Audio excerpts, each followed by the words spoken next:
Okay, so tadi kita dah tengok how to determine the resident status of a trust body. Now kita nak go further on the computation of income for trust. Before that, untuk trust dalam Income Tax Act, kita akan refer kepada Section 61. Okay, kalau estate, Section 64. For trust, section relevant is Section 61. Okay, so according to Section 61 in Income Tax Act 1967, the trust body is subjected to tax on any income accruing in or derived from Malaysia. So, pemegang amanah ataupun badan amanah pun kena bayar tax dekat Malaysia. With effect from YA 2004, foreign source income received by the trust, regardless of it is a resident or non-resident, is tax exempted. And the tax rate, according to Section 61, for trust, dia kena bayar tax sebanyak 24% flat rate ataupun fixed rate, 24% bermula daripada year of assessment 2016 until now. Revenue expenses that are deductible in computing chargeable income of a trust are those expenses wholly and exclusively incurred in the production of income, while expenses of an administrative nature, such as remuneration of the trustee, gaji kepada pemegang amanah, that were incurred after the receipt of income are not deductible. So, kalau you tengok kat sini, konsep dia lebih kurang sama je macam kita nak buat income tax computation for the executor kan. Cumanya, untuk executor, rate dia bergantung kepada deceased died domicile or not. Boleh pakai scale rate ataupun ada fixed rate. Untuk trust, ada satu je rate dia, which is 24%. Ada expenses yang boleh tolak, syarat dia kalau dia incurred wholly and exclusively in the production of business income, therefore dibenarkan untuk tolak. While kalau benda-benda yang berkaitan dengan pengurusan sahaja, tak ada kaitan langsung dengan production of business income, sebagai contoh remuneration of trustees, gaji kepada pemegang amanah, sama situasi macam remuneration for the executors, both are non-deductible. Okey, tadi kita dah tengok yang trust kena bayar tax at 24% of chargeable income. So sekarang nak tengok in details how to compute tax for trust untuk YA 2020. Kita akan start daripada section 4A, 4B, 4C, 4D, then you akan dapat cari aggregate income. So daripada aggregate income, we going to deduct annuity payable boleh tolak, less approved donation cash to approved institutions can be deducted, but then it will be restricted to 10% of AI. So remember, bajet baru 10% daripada aggregate income. Lagi expenses kita akan tolak trustees fee. Trustees fee is specifically not deductible, therefore dekat sini nil. Lagi satu, distribution to beneficiaries. Distribution to beneficiaries is not an annuity, therefore tak boleh tolak, nil juga. Dah dapat chargeable income here, terus dia darab dengan 24% kat sini, then you akan terus boleh cari income tax payable untuk badan amanah. We are still looking at the computation format for trust, and it is worth to pay some attention on trustees fee.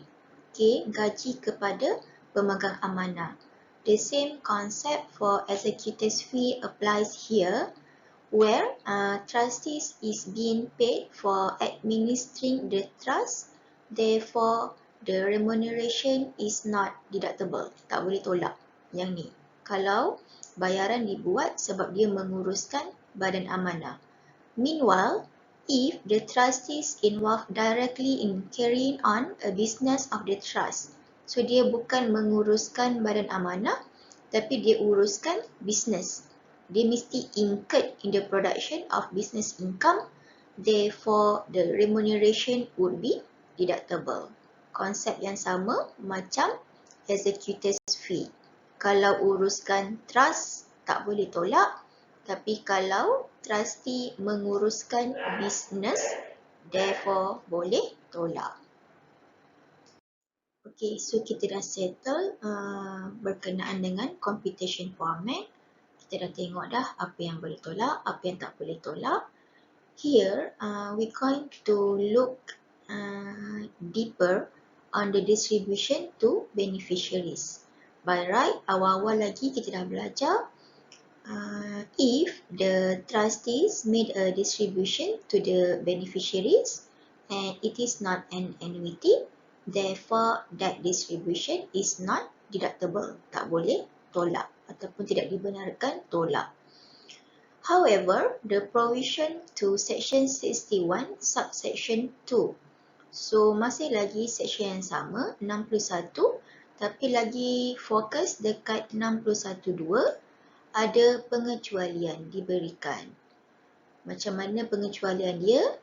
Syarat dia, if the trust body and the beneficiary are resident. So, dua-dua adalah resident. Badan amanah tu resident, waris pun resident.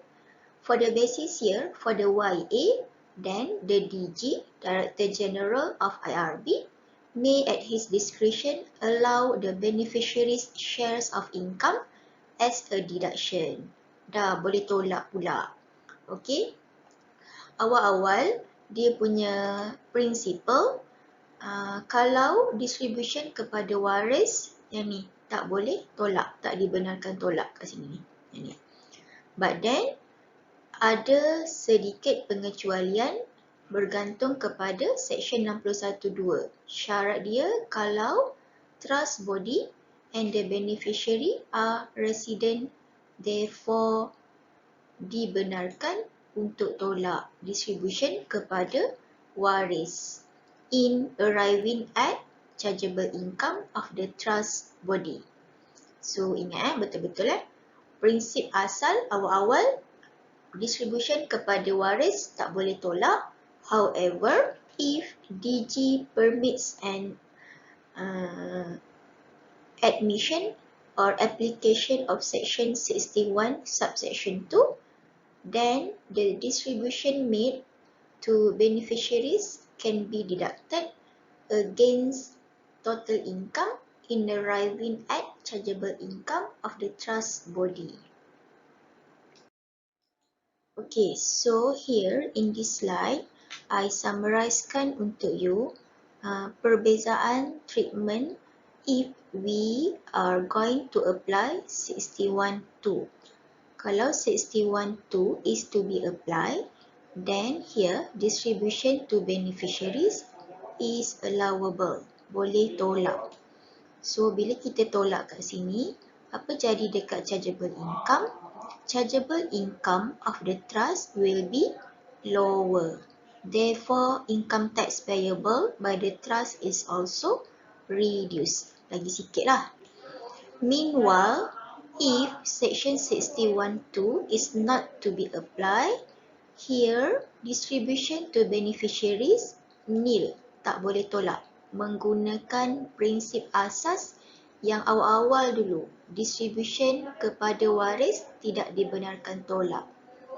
Okay, so bila kat sini tak boleh tolak, what happen to chargeable income of the trust? Here, chargeable income of the trust will be higher as compared to this one, yang ni. And bila chargeable income tinggi, income tax payable pun akan tinggi.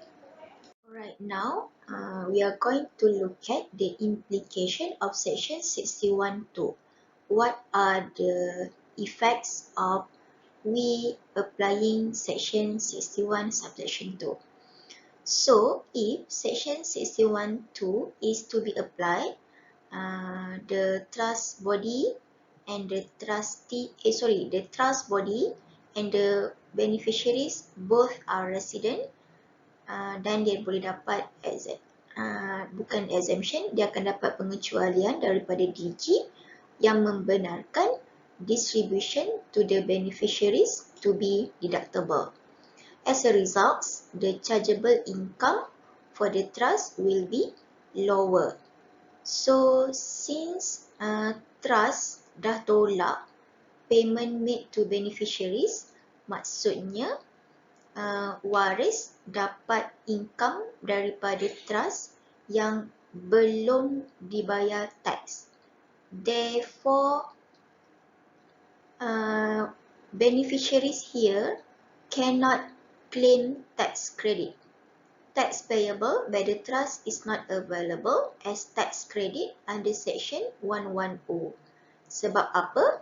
Dia tak boleh claim tax credit since income yang waris dapat daripada trust masih lagi tidak dibayar tax. Sebabnya awal-awal lagi trust dah tolak distribution to beneficiaries.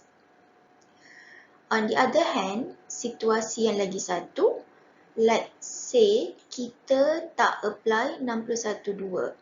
So bila 612 is not to be applied, distribution to beneficiaries yang ni tidak dibenarkan tolak. Walaupun trustee dah bayar kepada waris dalam computation of income for trust, distribution to beneficiaries cannot be deducted. So chargeable income for the trust akan jadi higher. Bermaksud trust akan bayarkan tax bagi pihak si waris. Therefore, untuk mengelakkan double taxation, trust dah bayarkan sekali tax bagi pihak waris. So waris dapat income tu, then waris boleh claim tax credit under section 110. Itu beza ataupun implication of 612. So I repeat again, kalau 612 is to be applied, distribution to the beneficiaries is deductible. So kita akan tolak siap-siap lah. Bila kita tolak pembayaran kepada waris, chargeable income untuk trust body akan jadi sikit lower. Therefore, waris tak boleh claim tax credit under section 110. Sebab apa? Sebab trust belum bayarkan lagi income tax bagi pihak waris. So waris tak layak untuk claim tax credit. While cerita yang lagi satu, kalau 612 is not to be applied, distribution made to beneficiaries by the trustees is non-deductible. Tak boleh tolak. Bila tak boleh tolak, chargeable income for the trust akan jadi lebih tinggi, dan untuk mengelakkan double tax, dua kali tax dikenakan kepada income yang sama, therefore waris bila dia dapat income daripada trust tu, waris layak untuk claim tax credit under section 110. Later kita akan tengok in details lah macam mana ataupun bila nak claim tax credit bawah section 110 ni.